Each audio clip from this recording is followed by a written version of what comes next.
Bonjour, bonjour. Alors, il est presque 14 heures, donc je suis connectée en live. Donc, c'est un peu mon premier live. Donc, on est là pour connaître les 5 erreurs à ne pas faire lors de la création de votre contenu. Donc, si vous êtes là, n'hésitez pas à me faire un petit coucou, un petit bonjour. Dites-moi si vous me voyez bien, si vous m'entendez bien. C'est important pour moi que je sois bien claire, qu'on m'entende bien, qu'on me voit bien aussi, mais surtout qu'on m'entende parce qu'on va passer un peu de temps ensemble pour donc discuter des 5 erreurs à ne pas faire lors de la création de votre contenu. Alors, coucou Valérie.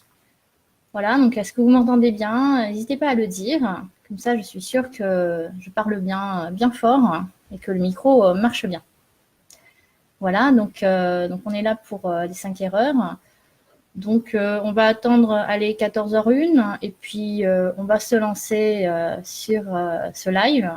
Donc c'est mon premier live. Voilà, donc je suis un tout petit peu stressée, mais il faut bien se lancer.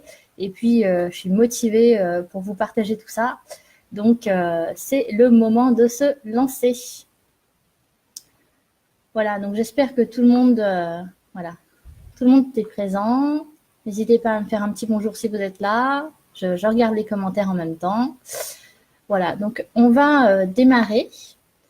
Alors tout d'abord, qui je suis, parce qu'il y a peut-être, d'ailleurs même sûrement des gens qui ne me connaissent pas ici. Alors, je suis Lucina du site quêtegrise.com et j'aide les prestataires de l'humain à créer un site internet qui leur ressemble et à transformer leur mission de vie professionnelle en site visible et rentable. Et donc, moi, je suis donc webmaster depuis un peu plus de 10 ans et je travaille avec les prestataires de l'humain depuis plus de 3 ans. Et donc, aujourd'hui, on va parler des 5 erreurs à ne pas faire lors de la création de votre contenu. Tout simplement parce que moi aussi, quand j'ai débuté, même si tout ce qui était technique, ça ne me posait pas de soucis parce que c'était mon métier à la base, et bien, quand je me suis lancée en indépendant, et pas du tout, je ne savais pas du tout quoi faire de mon contenu en fait. J'étais motivée à partager des choses, mais je ne savais pas le mettre en forme, je ne savais pas quoi faire, je ne savais pas quoi mettre. Et d'ailleurs, petite anecdote, ma page à propos, en fait, c'était juste une page CV. Il y avait voilà tout ce que j'avais fait, mes compétences, les différentes entreprises où j'avais pas travaillé. Puis à la fin du CV, on met, vous savez, les petites choses du genre loisirs et tout. Donc c'était vraiment, ça ressemblait à ça au tout début. Donc c'était il y a 6 ans déjà. Et sauf que je me suis rendu compte après m'être fait accompagner, que ce que en fait j'avais oublié, c'est que j'étais passée de salarié à chef d'entreprise. Et ma page à propos devait absolument refléter ça. Elle devait refléter ce que j'étais, ce que je représentais et mon activité. Et ça devait absolument pas être un CV. Donc voilà, une erreur que j'ai faite, c'est ne pas prendre en compte le fait qu'un chef d'entreprise, ça se présente pas du tout de la même façon qu'un salarié qui a juste besoin d'un CV. Voilà, donc on va commencer tout de suite des erreurs. Alors, les 5 erreurs. La première erreur que je vois souvent dans le contenu de sites internet, mais surtout des prestataires d'humains, c'est les personnes qui restent trop factuelles, trop sérieuses.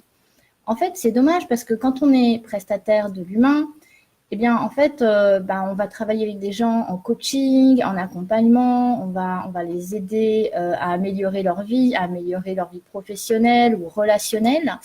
Et le souci, c'est que si on reste trop sérieux, si on reste très factuel, très en fait inaccessible, eh ben ça permet pas en fait aux personnes de faire une connexion avec nous.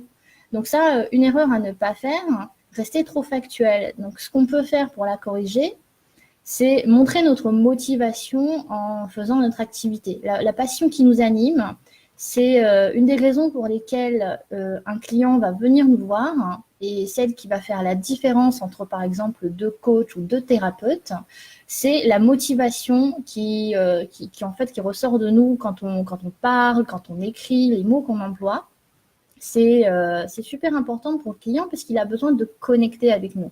Surtout quand on travaille sur Internet et a fortiori exclusivement sur Internet, par exemple avec des séances Skype. Bonjour Gilles.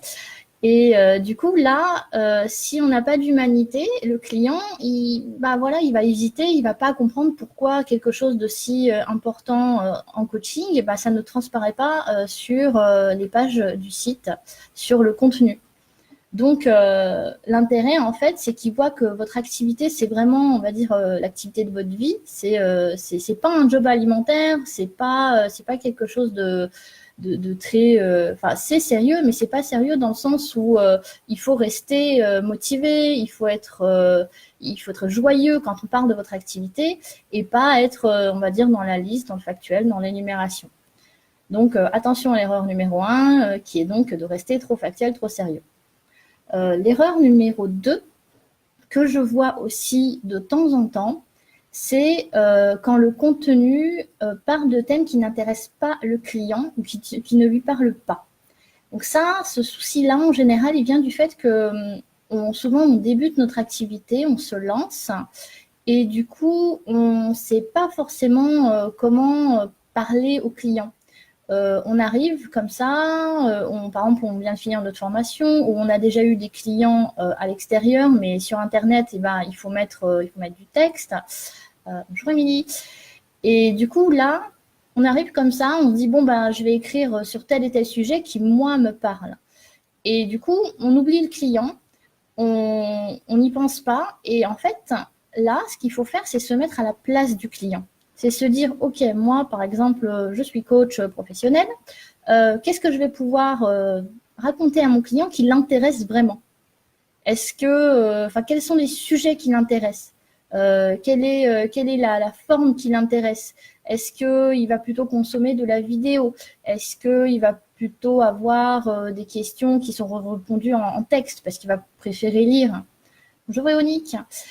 Et donc du coup, si on commence à faire par exemple des articles de blog qui parlent de plein de sujets, mais qu'on se rend compte qu'ils ne sont pas lus, c'est peut-être parce que du coup, en fait, le client, il n'est pas intéressé. Lui, il aura plein de questions. Et en général, on les a tout de suite, les questions. Elles sont posées dans les forums, elles sont posées sur Facebook, elles sont posées dans les emails que vous recevez de vos clients ou de vos futurs clients. Et ça, il faut absolument se baser dessus pour créer votre contenu, parce que si vous écrivez, on va dire, pour vous, ou de ce que vous pensez que vos clients ont besoin, bah là, ça va être compliqué, en fait, de les intéresser. Et le but, surtout si vous avez un blog ou une newsletter, c'est de bien être sûr que vous parlez à votre client. Donc, il faut se mettre à sa place pour être sûr d'avoir un contenu qui lui plaît et que du coup, il va rester sur votre site, il va parcourir plusieurs articles, il va aller voir vos pages et petit à petit, il va comprendre que vous avez une expertise à partager et c'est une expertise qui répond à son besoin. Donc ça, c'est super important. Donc l'erreur était de parler de choses qui n'intéressent pas le client et la solution, c'est de se mettre à sa place et de bien écouter le client. Voilà. Alors, l'erreur numéro 3, alors là, je suis aussi responsable de cette erreur à mes débuts, c'est utiliser du jargon. Alors, on a tous un jargon.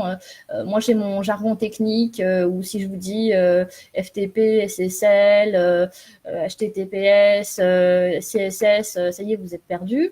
Et pareil, les coachs, les thérapeutes, les consultants, parfois, ils vont parler un jargon. Par exemple, ils peuvent parler de PNL ou de sophrologie. Et même si c'est des choses qu'on connaît, on sait un peu ce que ça veut dire, et ben, le client, il n'est pas forcément super au fait, en fait. Donc, si vous continuez à utiliser un jargon technique ou un jargon qui est bien, en fait, entre collègues pour échanger, eh bien, le client, il va se sentir perdu. Il ne va pas se sentir à sa place. Et il aura l'impression qu'on ne comprend pas, en fait, ce qu'il veut. Parce que lui, il veut quelque chose, en général, de simple. Quand il vient chercher une solution, un accompagnement, un coaching, il n'a pas forcément besoin de savoir quels outils vont être utilisés. Il n'a pas forcément besoin de savoir quelles formations renommées ont été suivies. Il a besoin d'être rassuré, il a besoin d'avoir confiance et il a besoin surtout de savoir que son problème a une solution et que cette solution, vous la proposez, mais que vous la proposez dans des termes simples, dans des termes intéressants pour lui, et que du coup, si vous utilisez trop de jargon, le client, il va partir. Il ne va pas comprendre, il va peut-être essayer, mais en général, ce qu'on essaye de faire, c'est de rendre la vie du client la plus facile possible, la plus simple possible. Et donc, le jargon, le mieux, c'est soit de ne pas l'utiliser du tout, soit si vous utilisez des termes un peu compliqués, enfin voilà, que vous pensez qui ont besoin d'être expliqués, eh bien faites-le. Expliquez-le. Par exemple, si vous parlez de sophrologie, moi, au début, je ne savais pas du tout ce que c'était la sophrologie. À force de travailler avec des coachs et des thérapeutes, je me suis renseignée moi-même. Mais il y a énormément de sites de thérapeutes, de coachs, de consultants qui n'expliquent pas ce terme, en fait. Ils disent qu'ils vont utiliser la sophrologie pour tel et tel problème. C'est la solution à telle et telle chose. Mais en fait, on ne sait toujours pas ce que c'est la sophrologie. C'est dommage quand même. Du coup, faites attention à ça. Vous travaillez depuis peut-être 5 ans, 10 ans, 15 ans et vous savez exactement ce que vous voulez dire quand vous parlez. Le client, il arrive sur votre site, il va lire une page, 2 pages, 3 pages, il va peut-être même lire un article. Il ne saura pas ce que vous voulez dire. Donc, faites des définitions, essayez de mettre autre chose à la place, parlez-lui clairement, parlez-lui simplement. Évidemment, on n'est pas là pour parler non plus du trop simplement. On n'est pas là pour prendre le client pour un enfant de 8 ans. Mais c'est vrai qu'on dit souvent que si un enfant de 8 ans arrive à comprendre ce que vous dites dans votre article ou dans votre page, ça veut dire que c'est gagné. Ça veut dire que tout le monde pourra le comprendre. Et même le client qui n'a pas forcément envie de faire des recherches et de se demander qu'est-ce que ça veut dire finalement, j'ai pas compris, je sais pas. Et quand il y a un doute, c'est un obstacle à la relation, c'est un obstacle à l'achat aussi. Donc c'est dommage parce que on est là pour ça. Donc ça c'était la troisième erreur. La troisième erreur donc c'était d'utiliser du jargon.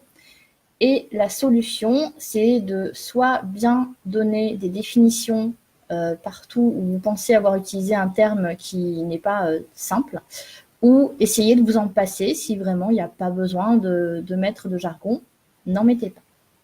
Donc ça, c'était donc l'erreur numéro 3. L'erreur numéro 4, c'est ne pas prendre en compte les questions des clients. Alors, ça rejoint un petit peu l'erreur numéro 2 qui était de parler de thèmes qui n'intéressent pas le client. Mais là, c'est en fait encore plus grave parce que vous avez souvent des clients qui vont vous poser des questions. Vous avez peut-être vu des questions dans les commentaires, dans des forums, chez vos collègues, dans leur blog. Et ça, c'est vraiment du contenu très intéressant à rebondir dessus. Et même si vous répondez à une question, par exemple, à un client par mail, ou si vous répondez par exemple sur Facebook à un commentaire, vous lui répondez comme ça rapidement, c'est déjà bien. Mais si vous voulez rapatrier ce contenu sur votre site internet, ce qu'il faut faire, c'est prendre la question et idéalement en faire un article. Ou par exemple, faire une newsletter avec, comme ça c'est dédié à vos abonnés. Et là, vous avez plusieurs avantages. Non seulement le client et tous les clients, parce que si un client vous a posé la question, c'est qu'il y a plein d'autres qui juste n'avaient pas osé ou pas pensé à le faire. Donc ça veut dire que la question est forcément pertinente. Donc là, si vous créez un article ou si vous envoyez une newsletter avec une réponse claire et détaillée surtout à cette question, le client et tous les autres se sentiront mis en valeur. Ils auront l'impression que vous êtes vraiment en communication avec eux, que ce n'est pas juste vous qui donnez de l'information et eux qui la consomment. C'est le client qui vous a, entre guillemets, soufflé une idée d'article ou de newsletter et vous allez pouvoir lui répondre.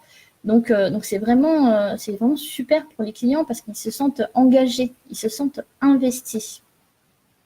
Et la deuxième chose, c'est que si le client pose cette question, eh bien, il y a plein d'autres personnes qui vont trouver cette question pertinente et surtout, ils vont aller où pour poser cette question? Ils vont aller sur Google. Et quand ils vont taper leurs questions sur Google, l'idéal, c'est que votre article ressorte dans les premiers pour la réponse à cette question.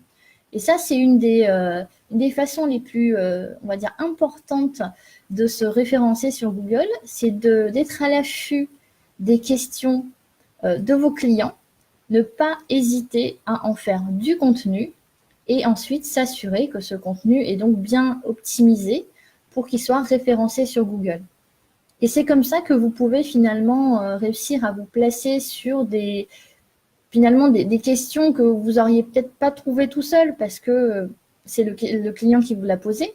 Et vous vous rendez compte que cette question non seulement est pertinente, mais en plus elle est recherchée par 100, 200, 400, 500 personnes par mois. Donc si vous réussissez à vous positionner sur la première page, ça peut vous apporter un trafic certain. Donc voilà, ça c'était l'erreur numéro 4. L'erreur numéro 4, donc, c'était de ne pas répondre aux questions des clients, ce qui équivalait finalement à ne pas les écouter et aussi donc à perdre finalement du contenu pour le référencement. Donc la solution, évidemment, c'est d'écouter bien le client et surtout de créer des articles et des newsletters qui répondent aux questions et de bien les optimiser. Et donc, il y a une 5e erreur qui est aussi importante pour le contenu. Là, malheureusement, je la vois presque tout le temps sur presque tous les sites que je visite, sur presque tous les sites sur lesquels je travaille.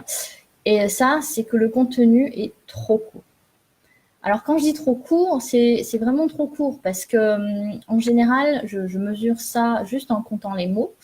Et certaines pages font 100 mots, 200 mots, 300 mots maximum. Et donc ça, déjà, pour les pages, c'est vraiment compliqué parce que si elles font 100 mots, d'abord, ça veut dire qu'elles finalement ne disent pas grand-chose, qu'elles ne sont pas assez attirantes. Et en plus, si elles ont, par exemple, que 100 mots de contenu, c'est vraiment très peu pour Google, justement. Et pour le référencement, non seulement c'est pas un plus, mais de plus en plus, c'est pénalisant d'avoir très peu de contenu sur vos pages. Donc, c'est pour ça qu'il faut faire vraiment attention quand vous redirigez vos pages de vente, vos pages de service, vos pages à propos, votre page d'accueil, où souvent il y a plein de choses. Et finalement, on se rend compte que de texte, il y a 100 mots, il y a 200 mots, et c'est tout. Et là, il faut faire super attention parce que si vous voulez être bien référencé, il faut avoir du contenu. Il faut avoir beaucoup de contenu. Donc, je parle de 300 mots parce que 300 mots, on va dire, c'est le strict minimum.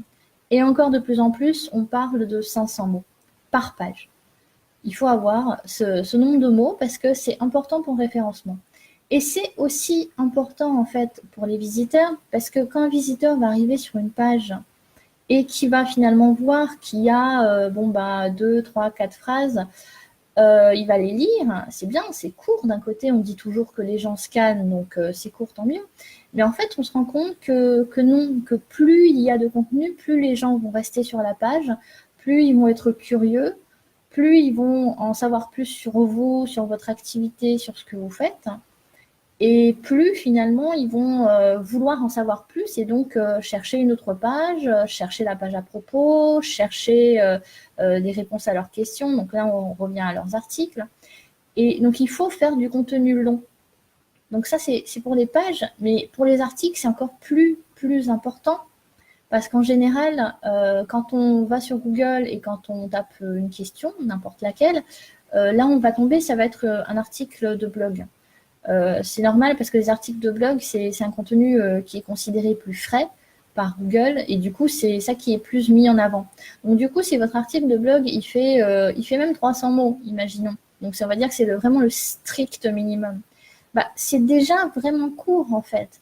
Et par rapport à un autre article sur le même thème qui va faire 500, 600, 800, 1000 mots, le vôtre, il va partir tout en bas, sur la 2e page ou sur la 3e page. Et c'est dommage parce que vous avez pris le temps de répondre à une question. Donc, ça veut dire que vous avez bien fait, au niveau de l'erreur numéro 4, vous avez bien pris en compte la question du client. Vous avez répondu à la question, mais c'est pas assez, c'est pas suffisant. Donc, il faut mettre du contenu. Et je peux comprendre que parfois écrire 500, 600, 800, 1000 mots, ou même plus, hein, parce que plus c'est long, plus c'est intéressant, plus c'est bien référencé sur Google, ça peut prendre du temps.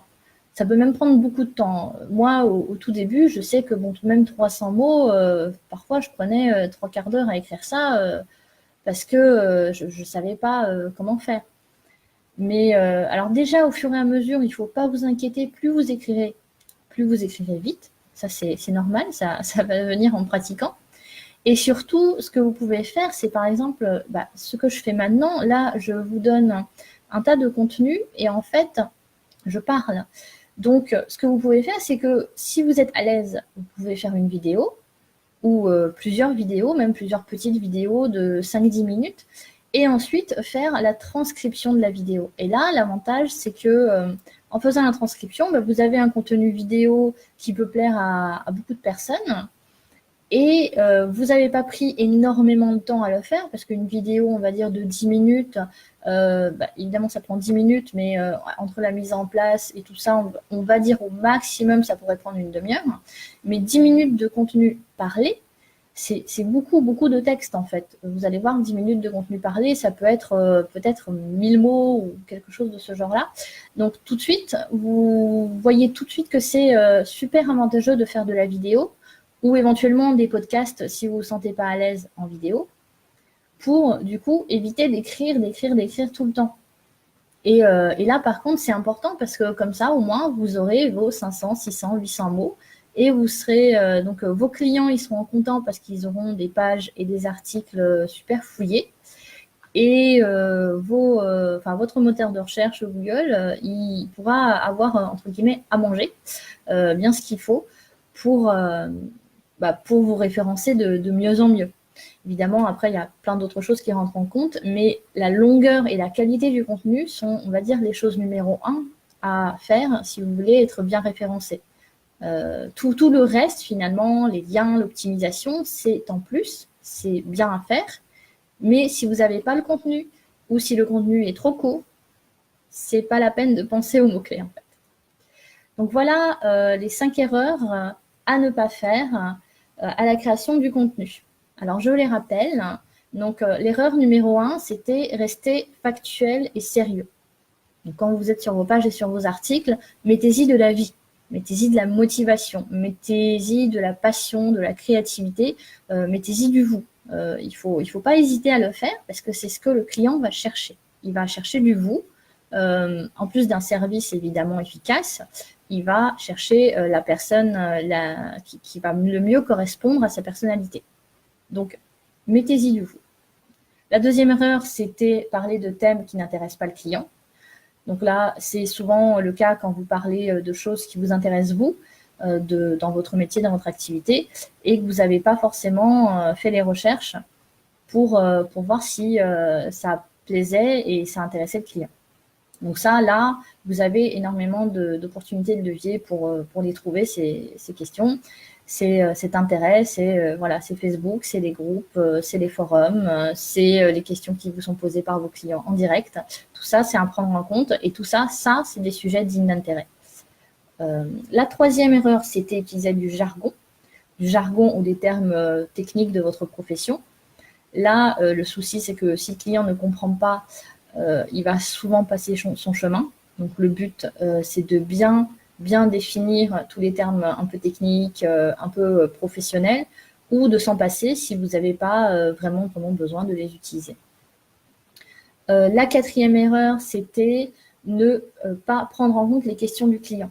Alors, ça se rattache un peu à l'erreur numéro 2, mais là, c'était le fait de ne pas les écouter et de juste se contenter de leur répondre comme ça sur Facebook ou en one-on-one par email ou directement lors de votre accompagnement, et ne pas se dire que ça peut servir à tous les autres clients qui n'ont pas posé la question, mais finalement qui auraient bien voulu. Et donc la cinquième erreur, sur laquelle on est resté un petit peu parce que c'est super important, c'est faire trop court. Moins de 300 mots, entre guillemets, c'est ça à garder en tête. Moins de 300 mots, c'est pas la peine. Si vous avez une idée, mais que vous n'arrivez pas à écrire plus de 300 mots dessus, gardez-la en tête. Peut-être qu'elle elle arrivera à se développer au fur et à mesure, ou peut-être que cette idée, plus une autre idée, ça fera 300 mots. Mais moins de 300 mots, c'est pas bon. Et en plus, pour le référencement, ça pourrait même être pénalisant. Donc, vraiment faire attention à ça. J'insiste beaucoup là-dessus parce que je vois énormément de sites qui sont très bien. Ils ont leur contenu, ils ont ce qu'il faut, sauf que leur contenu est tellement court que c'est comme s'il n'y en avait pas, en fait. Donc, c'est vraiment dommage. Et donc là, voilà, on a les 5 erreurs à ne pas faire. Donc, j'espère que vous êtes un peu reconnus dans ces erreurs parce que j'en ai fait un tas aussi quand je débutais. Et puis, petit à petit, en cherchant, en regardant ce qui se fait ailleurs, en trouvant, en essayant, j'ai réussi à m'en sortir. Et donc, si vous avez rencontré donc, ces soucis, si vous avez l'impression que vos pages, justement, elles ont une erreur de ce goût-là, ou même plusieurs, si votre contenu ne reflète pas vraiment ce que vous voulez faire passer à vos clients, le message n'est pas top, on va dire. Si vous pensez que les clients, en fait, ils viennent pas parce que votre contenu ne serait pas justement au top, et si vous avez envie de dépasser ces obstacles, si vous avez envie d'aller plus loin et de vous dire ok, j'ai besoin d'un contenu super, j'ai besoin que ça convertisse le client, parce que c'est bien d'avoir du trafic, d'attirer, mais si ensuite ça ne convertit pas, c'est dommage, c'est du trafic perdu. Et bien là, j'ai créé donc une formation donc en 5 étapes pour construire vos pages à propos et services. Alors, pourquoi les pages à propos et services seulement? Parce que je me concentre sur celle-là parce que c'est le cœur du site. La page à propos, c'est celle qui va vous présenter vous et votre activité. Et la page service, c'est celle qui va présenter votre offre et la rendre vendeuse. Et donc, c'est les pages qui sont les plus importantes, en fait, de votre site. Et donc, c'est celles qui ont besoin d'être vraiment super travaillées, de façon à ce qu'elle attire le client idéal, attention. Donc, en fait, cette formation a été créée parce que, justement, j'ai constaté parfois une absence de contenu total et parfois, comme je disais, un contenu qui ne correspondait pas à la personne que j'avais en face de moi. Souvent, en création de site, je crée des sites, je fais des refontes et derrière, le contenu qui m'est fourni, à la discussion avec la personne, je me rends compte que ça va pas, que le contenu ne correspond pas du tout, en fait, qu'il a besoin d'être travaillé, il a besoin d'être mis en forme, structuré, qu'il y a des choses qui manquent, qu'il y a des choses qui ne doivent pas y être. Donc, voilà, donc c'était la problématique, et c'est la problématique de beaucoup de mes clients avec lesquels j'ai travaillé. Et petit à petit, en rendez-vous, on a réussi à démêler tout ça et à rendre ça beaucoup plus vendeur et attractif. Et donc, du coup, ce que vous pouvez avoir à la fin de cette formation, c'est d'avoir déjà une page à propos qui tisse la confiance, parce que c'est super important d'avoir la confiance de votre client pour qu'il puisse acheter, surtout en ligne. C'est quand il ne vous voit pas, le produit, c'est un service immatériel, donc il saura pas, enfin voilà, il peut pas le toucher. Donc, c'est super important qu'il ait confiance. Et la page à propos, ça va faire en sorte qu'en fait, qu'il ait confiance en vous. Et la page service, l'intérêt de cette formation, c'est qu'elle va mettre en place, elle va vous permettre de mettre en place une page de service qui va réellement vendre votre offre et une offre qui correspond à votre client idéal, en fait. Donc, c'est ça l'intérêt de cette formation, c'est que d'abord, vous allez mettre en place la confiance et ensuite, vous avez l'opportunité de présenter votre offre de façon à ce qu'elle soit réellement vendeuse. Voilà. Alors, les modalités de cette formation, c'est que donc c'est une formation en ligne qui se trouve donc sur mon site et donc vous vous inscrivez et directement, vous vous créez un compte et vous avez accès à la formation en entier. Accessible à vie, il n'y a pas de temps de consommation, c'est pas pour 3 mois ou 6 mois, c'est vraiment à vie. Et donc c'est une formation essentiellement en vidéo, avec 5 vidéos qui correspondent aux 5 étapes qui vont vous permettre de construire donc les pages à propos et services qui parlent à votre client. Et j'ai aussi concocté 2 fichiers PDF qui correspondent à 2 des vidéos, à 2 des étapes, qui vont permettre en fait de débroussailler un petit peu toutes les réponses aux questions de ces fiches et qui vont nous permettre en fait de créer le contenu de la page à propos et services. Et en plus de ça, cette formation a 2 bonus. Alors, un bonus pour construire votre page d'accueil, parce qu'après avoir construit la page à propos et après avoir construit la page service, ça y est, on peut enfin s'attaquer à la page d'accueil qui en fait va tirer des bouts de la page à propos et de la page service et qui va être structurée de façon justement à être bien vendeuse, à présenter votre offre, à déjà commencer à gagner la confiance et à donner envie aux clients d'aller plus loin. Et le bonus numéro 2, c'est un bonus sur les mots-clés. On en parlait justement un petit peu, mais en fait, là, c'était vraiment pour toutes les personnes qui m'ont demandé j'ai besoin de référencement, j'ai besoin d'optimisation, je crois que c'est pas bien optimisé mon site. Donc déjà, c'est bien, on aura le contenu de la page à propos, de la page service, de la page d'accueil. Donc déjà, tout ça, là, il y a le contenu. Et derrière, ce petit bonus, c'est pour trouver les bons mots-clés et comment on va s'y prendre pour trouver les mots-clés. Et donc, du coup, en fait, cette formation donc, est disponible dès maintenant sur mon site. Elle est au prix de 67 € jusqu'au 20 décembre. Donc, vous avez 10 jours pour donc avoir ce prix préférentiel parce que j'estime qu'en fait, on va lancer la formation et les premiers à l'acheter auront une petite réduction. Donc, c'est donc 67 € pour 5 vidéos de 5 étapes, plus la vidéo de bienvenue qui fait feuille de route, plus les 2 bonus, plus donc les 2 PDF de travail. Donc 67 € jusqu'au 20/12 et ensuite le prix va augmenter. Donc je vous envoie tout de suite le lien de la formation sur mon site. Et donc, elle est accessible dès maintenant. Il suffit en fait juste de s'inscrire, de cliquer donc, sur le bouton Acheter avec PayPal. Ensuite, vous serez redirigé directement vers mon site où vous pourrez créer un compte. Et quand vous aurez créé un compte, vous avez directement accès à la page de la formation où tous les modules vidéo sont présentés. Et vous avez aussi accès aux bonus, aux fichiers, donc toujours à vie. Vous pouvez y revenir plusieurs fois. Donc, je vous invite vraiment à regarder ça, on va dire à tête reposée, parce que la page à propos et la page service, ce sont des pages vraiment super importantes à créer. Et il y aura beaucoup de vous à mettre dans ces pages. Mais avec cette formation, tout est structuré et on y va vraiment étape par étape. Donc, voilà, si vous avez des questions, là, c'est le moment des questions. Si vous avez des questions à propos de la formation. Alors, Émilie me demande quel est le prix sans réduction. Alors, normalement, ça va passer de 67 à 77 € à partir du 20 décembre. Pour le prix normalement de base est à 77 €. Là, c'est vraiment le prix de lancement est à 67 pour que tous ceux qui étaient là au live, tous ceux qui sont voilà, au courant de la formation au début puissent l'acheter à un prix préférentiel. C'est vraiment comme on appelle le prix Early Bird, le prix qui donne envie aux ceux qui étaient là tout au début. Voilà.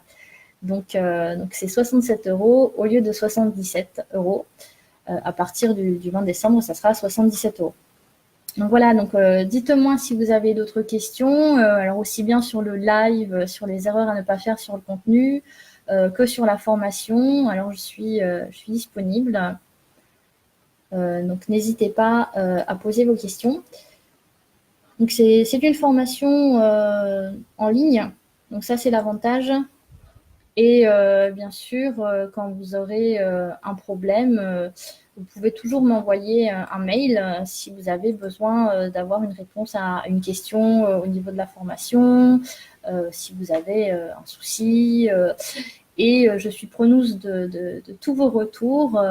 Si vous avez une suggestion pour la formation, voilà, si vous auriez aimé une vidéo de plus ou de moins, voilà, c'est une formation en ligne, donc on est quand même un peu tout seul au début en autonomie, mais je suis quand même derrière. Si vous avez des questions, vous avez mon mail, il est présent sur la page de la formation, vous pouvez me contacter, je réponds rapidement sans problème.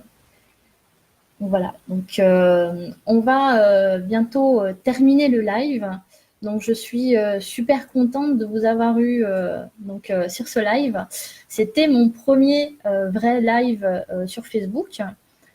Donc j'étais un petit peu stressée au début. Alors moi je trouve que ça s'est bien passé. J'ai réussi à me détendre un peu. Et du coup, donc si vous avez des questions, si vous avez des idées, n'hésitez pas. Je reste encore un petit peu en ligne. Et puis après, on va clôturer le live. J'espère que ça vous a été utile.